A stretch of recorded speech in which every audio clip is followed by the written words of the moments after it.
ശമിശിഹായ്ക്ക് സ്തുതിയായിരിക്കട്ടെ. നമ്മളിന്ന് നമ്മുടെ രാജ്യത്തെയും ലോകം എമ്പാടും ബാധിച്ചുകൊണ്ടിരിക്കുന്ന വലിയ മാരകമായൊരു വിപത്തിനെ പറ്റിയാണൊന്ന് ചിന്തിക്കുന്നത്. ഏതൊരു രാജ്യത്തിൻ്റെ ഭരണാധികാരികൾക്ക് ആ രാജ്യത്തിൻ്റെ പുരോഗതിയും വളർച്ചയും കാക്ഷിക്കുന്നവരാണ്, അല്ലെങ്കിൽ അങ്ങനെ ആകണമെന്നുണ്ട്. എന്നാൽ ചില കാര്യങ്ങളൊക്കെ കാണുമ്പോൾ നമുക്ക് അതിലൊക്കെ ചെറിയ സംശയം തോന്നത്തക്ക വിധത്തിലാണ് കാര്യങ്ങൾ പോകുന്നത്. ഉദാഹരണമായി പറഞ്ഞാൽ, ഏതൊരു രാജ്യത്തിൻ്റെയും വലിയ വിപത്താണ് മയക്കുമരുന്ന്. കാരണം വളർന്നു വരുന്ന ഒരു തലമുറയെ മൊത്തം നശിപ്പിക്കാൻ പര്യാപ്തമാണ് മയക്കുമരുന്നിൻ്റെ അമിതമായ വ്യാപനം. അതിന് ഏറ്റവും ഒരു ഉദാഹരണം പറഞ്ഞാൽ ചൈനയിലാണ് അതിൻ്റെ ഒരു വ്യക്തമായി പറയാൻ കഴിയുന്നത്. 1980 വരെയും ചൈന വലിയ മയക്കുമരുന്നിൻ്റെ ഹബ്ബായിരുന്നു. അവിടെ മയക്കുമരുന്ന് ഉപയോഗിക്കാത്ത ഒരു മേഖല പോലും ഇല്ലാത്ത തരത്തിൽ അവിടെ അധപ്പതിച്ചു പോയി.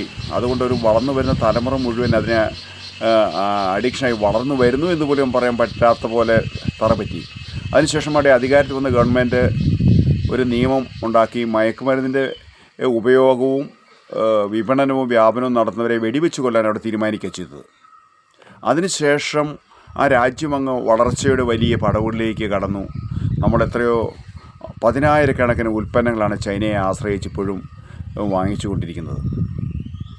എന്ന് പറഞ്ഞ പോലെ വളരെയേറെ മാരകമായ ഒരു വിപത്താണ്, മയക്കുമരുന്നിനേക്കാൾ 10,000 മടങ്ങ് വലിയൊരു വിപത്താണ് ഓൺലൈൻ ഗെയിം.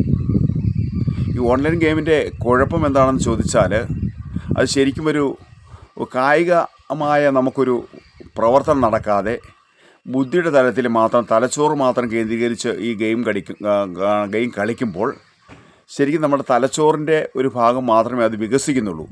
ഒപ്പം ഈ കായികാധ്വാനമില്ലാതെ ഈ ഗെയിം കളിച്ചാൽ നമ്മൾ വേറെ ലെവലിലേക്ക് മാറുകയാണ്. അങ്ങനെയാണത് രൂപകൽപ്പന ചെയ്തിരിക്കുന്നത്. ഇപ്പോൾ ശരിക്കും പറഞ്ഞാൽ ഞാനത് വ്യക്തമായിട്ടൊന്ന് പറയാം. ഈ തലച്ചോറിൻ്റെ പ്രധാനപ്പെട്ട ഒരു അതിൻ്റെ തലച്ചോറിൻ്റെ മുൻവശം ഇങ്ങനെയാണ് പറയുന്നത്, ഫ്രണ്ടൽ ലോബ് എന്നാണ് പറയുന്നത്. ഫ്രണ്ടൽ ലോബ് ഇതിന് അത് വളർച്ചയുണ്ടാകും. ഫ്രണ്ടൽ ലോബിനെ അത് അമിതമായി ബാധിക്കും, സ്വാധീനിക്കും. അങ്ങനെയാകുമ്പോൾ അതിന് വളർച്ചയുണ്ടാകും. ഓവറായിട്ട് വളർച്ച ഉണ്ടായി കഴിയുമ്പോൾ അത് കായികമായിട്ടുള്ള അധ്വാനം ഇല്ലാത്തതുകൊണ്ട് അതിൻ്റെ വളർച്ച മാത്രമായി കഴിയുമ്പോൾ ബുദ്ധി വികസിക്കും. പക്ഷേ അത് കായികമായ അധ്വാനം ഇല്ലാത്തതുകൊണ്ട് അതുകൊണ്ട് പ്രയോജനമില്ലാത്ത നെഗറ്റീവായ ഒരു ഇൻപുട്ടാണ് അതുകൊണ്ടുണ്ടാകുന്നത്. ഏറ്റവും പ്രധാനപ്പെട്ട കാര്യം, ഗെയിം കളിക്കുന്ന അധ്വാനമില്ലാത്ത ഈ കളി ആയതുകൊണ്ട് ശാരീരികമായ അധ്വാനമില്ലാത്തതുകൊണ്ട് ഉണ്ടാകത്തുള്ള കായികമായ കളിയുടെ ഒരു മെത്തേഡാണ് അതിന്. അതുകൊണ്ട് ഈ കായികമായ കളിയുടെ മെത്തേഡ് ഉണ്ടെങ്കിലും അത് കായികമായ അധ്വാനമില്ലാത്തത് കൊണ്ട് അതിന് ഒരു നന്മയും അതിലൂടെ ഉണ്ടാകുന്നില്ല എന്നുള്ള ഏറ്റവും പ്രധാനപ്പെട്ട കാര്യം. മറ്റൊന്ന് കാര്യം, ഇത് നമുക്ക് ഞാൻ സൂചിപ്പിച്ച പോലെ ഈ ഫ്രണ്ടൽ ലോബിനെ ബാധിക്കുന്നതുകൊണ്ട് നമുക്ക് ഉള്ള പ്രശ്നം എന്നാന്ന് വെച്ചാൽ, ഇത് തോൽക്കാനോ തോറ്റു കൊടുക്കുവാനോ ഉള്ളൊരു മൈൻഡില്ലാതെ വരും. ഇത് ജയിക്കണം. അതുകൊണ്ടാണ് ജീവിതത്തിൽ അതിനൊരു ഗൗരവതരമായ പരാജയമുണ്ടാകും.